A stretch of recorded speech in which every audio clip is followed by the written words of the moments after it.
লোকসভা কেন্দ্র, যে লোকসভা কেন্দ্রটি বরাবর বামেদের দখলে ছিল।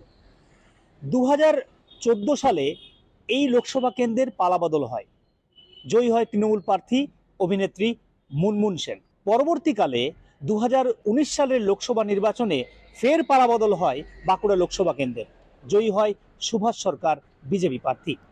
এবার 2024-এর লোকসভা নির্বাচন। তবে এই লোকসভা নির্বাচনে এবার 18 লক্ষ ভোটার 13 জন প্রার্থীর ভাগ্য নির্ধারণ করবেন। কে হাসবে শেষ হাসি সেটা অবশ্যই সময় বলবে।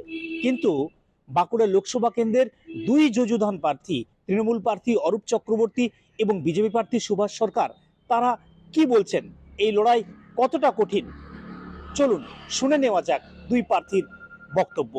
লড়াই ভালো তো, কারণ ওপরে 1 নম্বরে আমি আছি, ওপরে 1 নম্বরে অরূপ চক্রবর্তী, জোড়া ফুল।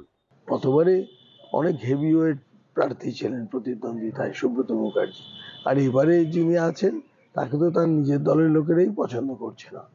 আর তার সঙ্গে সঙ্গে মানে তিনি নিজের ভোটটাই নিজেকে দিতে পারবে না, এর থেকে আর দুঃখের কিছু আছে?